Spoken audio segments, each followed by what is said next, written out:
Hello everyone. Battlebond is the new set for Magic the Gathering. The set will be released in less than a 1 month's time, and today I'm going to show you some key spoilers of the set. As you may know, Battlebond is a set targeting two-headed giant. I believe that the set will be quite interesting, extremely fun, and as I'm going to show you, there is a lot of value in this set.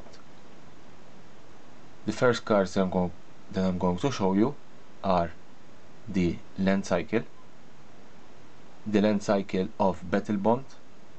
It is an interesting land cycle.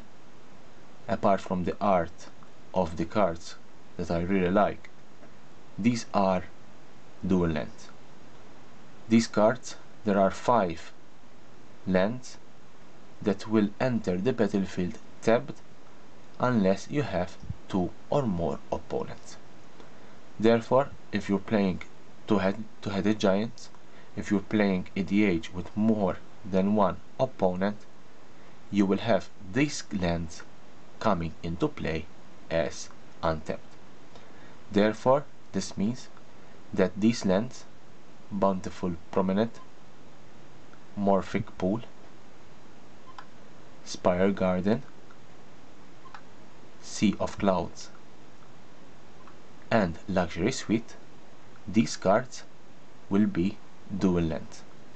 This is why the set is targeting multiple players, it's targeting EDH, and you will have much cheaper dual lands in this format. I believe Wizard of the Coast is trying to go around the reserve list, imprinting cards that are usually on the reserve list with certain different mechanic so that they can be playable in different formats. I think these lands will have and will hold quite good value. Fertile Ground is another spoil card. This is a common. This is quite an interesting card. It is a reprint. Enchant land. Whenever enchanted land is tapped for mana, its controller adds an additional 1 mana of any color. Quite strong when you have multiple mana that you need to play.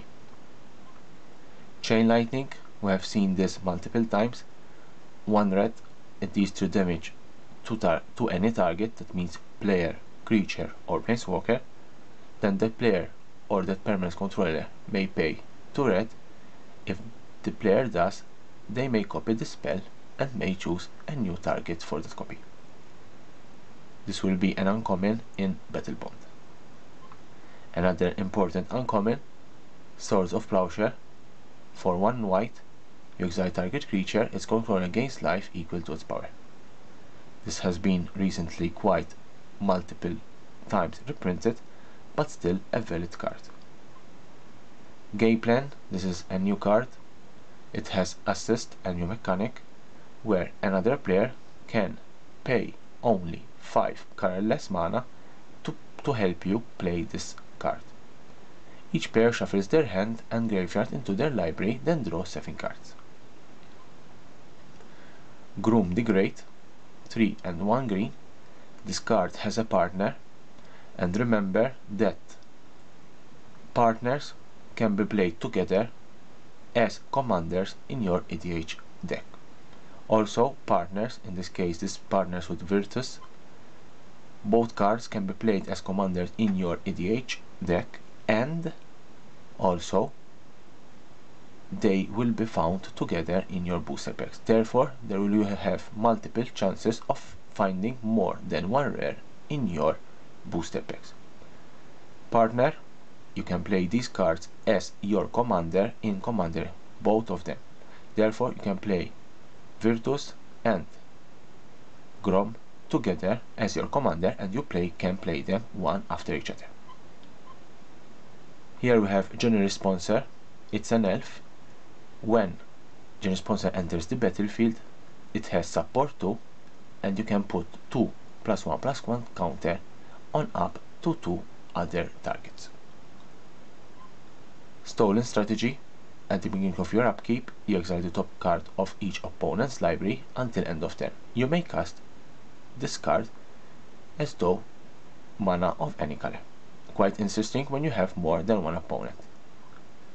Proud Tyrant, a flying creature 5/5.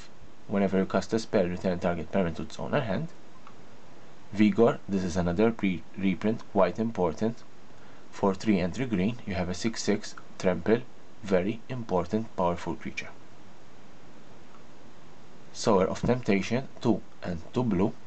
It has flyer, it is a fairy, and when it enters the battlefield, you gain control to target creature until as long as Sower of Temptation remains on the battlefield.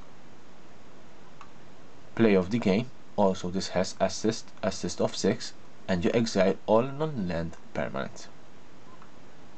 Rainia, the Redeemer, a 4/4 flying angel, and has also a partner that is Krav the Undeemed, and together, as I said, they can be played, and when one of these creatures enter the battlefield, another player can put Rainia or Krav in their hand. Middle Blade Render, 1/3. Whenever an opponent are dealt combat damage, if any of that damage would be dealt by a warrior, you draw a card and you lose 1 life. Archfiends of Despair, now we are in the mythics, we will see quite very good mythics. A 6/6 flying creature, your opponents can gain life. Arena Rector, this is a very strong card. For 3 and 1 white, you have a 1/2 creature, and when it dies, you may exile it. If you do, you search your library for a Planeswalker card, put that onto the battlefield, then shuffle your library. If this dies, you can search for any Planeswalker and you put it into play without paying its mana cost. You can also play a Nicol Bolas. Will Kenrit, another extremely strong Planeswalker, and this will have also a partner with Rowan, and these together can be your commander. You can choose one of them as your commander or both, because they have partner. Lantex, this is another reprint for 1 white. It is a mythic. At the beginning of your upkeep, if an opponent controls more lands than you, you may search your library for up to 3 basic lands, reveal them, and put it into your hand, then shuffle your library. Stunning Reversal, the next time you would lose the game, instead draw 7 cards and your life becomes 1. Another very strong mythic. True Name Nemesis, this is another reprint at mythic, previously it was rare, and True Name Nemesis, you enters the battlefield, you choose a player, and it has protection from that player. This is an important reprint, because this card is also used in modern decks. Last card, and I think the most important card, Doubling Season. This is finally, we have a reprint of Doubling Season at mythic slot. This has a value currently of around $50 to $60, and that's why I'm saying that Battlebond will hold a lot of value because of the cards that have been reprinted.